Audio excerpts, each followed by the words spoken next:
Welcome back friends to my YouTube channel. मेरा नाम है शैलेश चौहान एंड आप सभी का मेरे चैनल पर स्वागत है। तो आज हम लोग जो है अपने वीडियो में बात करेंगे 7 चिरंजीवी के नाम के। वो कौन से 7 चिरंजीवी हैं, उनके पीछे की हिस्ट्री क्या है, कैसे वो चिरंजीवी बने और पूरा राज क्या है, ये सब मैं आपको इस पूरी वीडियो में कंप्लीट बताने वाला हूँ। तो पूरा वीडियो एंड तक देखना, जिससे कि आप लोगों को समझ में आए और आप लोगों को मज़ा भी और अच्छा भी लगे और आप लोगों की नॉलेज भी बढ़े। तो चलिए शुरुआत करते हैं।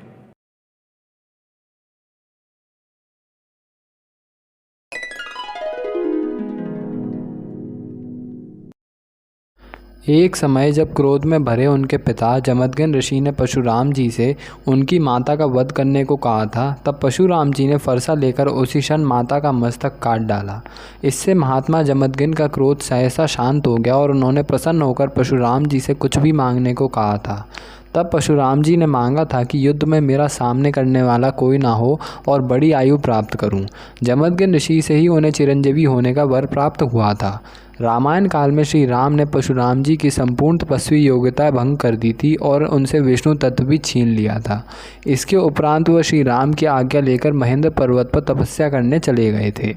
महाभारत काल में भी उनका निवास महेंद्र पर्वत में ही था और कलयुग में भी वो महेंद्र पर्वत पर ही हैं। भगवान विष्णु के अंतिम अवतार भगवान कल्कि के उपदेशक के रूप में वह पुनः उपस्थित होंगे।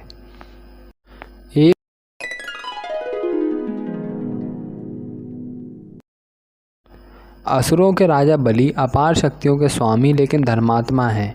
एक बार राजा बलि बहुत बड़ा यज्ञ कर रहे थे। यह यज्ञ असीम शक्तियों की प्राप्ति के लिए था। सभी देवता इस यज्ञ से चिंतित हो उठे। तब भगवान विष्णु के अवतार वामन ब्राह्मण वेश में वहां दान लेने पहुंचे। वामन के दान मांगने पर उनको 3 पग भूमि दान में दे दी। तब ब्राह्मण वेश में वामन भगवान ने अपना विराट रूप दिखा दिया। एक पग में भूमंडल नाप लिया और दूसरे में स्वर्ग और तीसरे के लिए बलि से पूछा कि अब तीसरा कहाँ रखूं। पूछने पर राजा बलि ने मुस्कुराकर जवाब दिया कि अब तो मेरा सिर ही बचा है।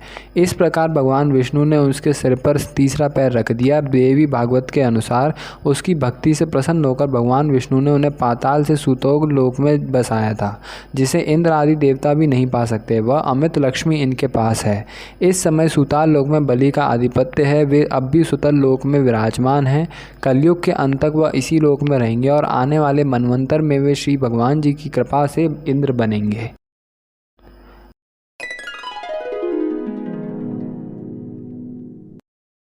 बजरंगबली जी ऊर्जा के देवता माने जाते हैं। इनकी आराधना से बल, कीर्ति, आरोग्य और निभिकीर्ता बढ़ती है। हनुमान जी कालजयी चिरंजीवी देवता हैं। हनुमान जी कहाँ रहते हैं, इस बात का वर्णन महाभारत के वन पर्व अध्याय 151 में मिलता है। इसके अनुसार जब भीमसेन द्रौपदी के लिए सुगंधित कमल लेने के लिए गंधमान पर्वत पर गए, तब वहाँ उनकी भेंट हनुमान जी से हुई, जो उस समय वहाँ कदली वन में ही रहते थे। हनुमान जी ने यह सोचकर कि भीम इसी मार्ग से स्वर्ग की ओर ना चले जाएं, उन्होंने उनका रास्ता रोका। इसके उपरांत श्री हनुमान और भीमसेन का संवाद हुआ। हनुमान जी ने भीमसेन को अपने विशाल रूप का दर्शन दिया था और चारों युगों के धर्मों का भी वर्णन किया। जब भीमसेन वहां से विदा लेने लगे, तब हनुमान जी बोले, वीर अब तुम अपने निवास स्थान पर जाओ। बातचीत के प्रसंग में कभी मेरा भी स्मरण करते रहना। कुरुश्रेष्ठ स्थान पर रहता हूँ, यह बात कभी किसी से ना कहना। और ऐसा कहकर हनुमान जी अंतर ध्यान हो गए। इस वृतांत से हमें यह ज्ञात होता है कि हनुमान जी कलयुग में भी गंधमान पर्वत पर ही निवास करते हैं और जहाँ जहाँ प्रभु श्री राम का नाम लिया जाता है वहाँ उपस्थित रहते हैं।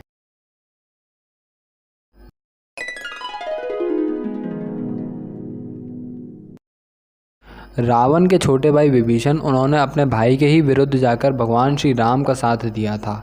उन्हें वहाँ नैतिकता और धार्मिकता बनाए रखने और दुनिया भर के लोगों को धर्म का मार्गदर्शन देने के लिए इस महायुग के अंत तक जीवित रहने का वरदान प्राप्त हुआ था। उनके रामायण काल के बाद भी जीवित होने का प्रमाण हमें महाभारत में भी मिलता है। युधिष्ठिर के राजसूय यज्ञ के दौरान सहदेव विभीषण से मिले थे और विभीषण ने सहदेव को उपहार भी दिए थे। यह बात तो निश्चित है कि अगर वे द्वापर युग में जीवित थे तो कलयुग में भी मौजूद हैं।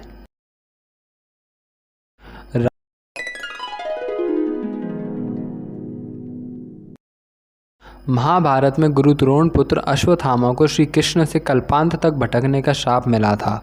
अश्वत्थामा का अंतिम बार उल्लेख उनके काम्यक वन व्यास जी के आश्रम में होने का किया गया है।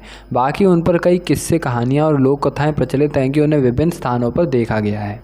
विष्णु पुराण के अंश 3 अध्याय 2 के अनुसार 8वें मनवंतर में दीप्तिमान, गालव, राम, कृपाचार्य, अश्वत्थामा, व्यास जी और ऋषि शंग ये सब सप्तऋषि होंगे, जिससे यह साबित होता है कि अश्वत्थामा आज भी जीवित हैं।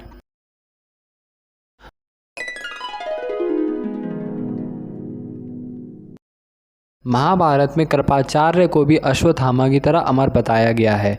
ये कौरवों और पांडवों के कुलगुरु थे। इनकी बहन का नाम कृपि था, जिसका विवाह द्रोणाचार्य से हुआ था, इसलिए ये अश्वत्थामा के मामा हैं। महाभारत युद्ध में कृपाचार्य ने कौरवों का साथ देते हुए पांडवों के विरुद्ध युद्ध किया था।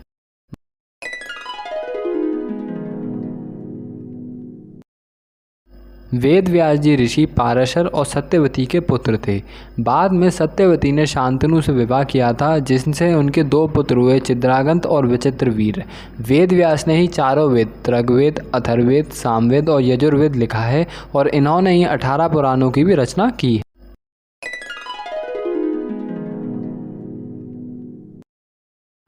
ऋषि मार्कंडेय सप्त चिरंजीवियों के साथ ही 8वें चिरंजीवी हैं।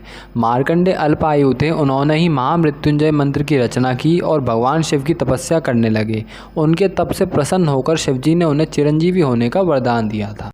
तो ये थे दोस्तों 7 चिरंजीव और उनकी कहानी। तो अगर आप लोगों को वीडियो पसंद आया हो तो प्लीज़ इसे like, comment, share and subscribe जरूर करना और चैनल के साथ बने रहिए और अपना प्यार और आशीर्वाद बनाए रखिए। और तब तक के लिए tata, bye bye and take care.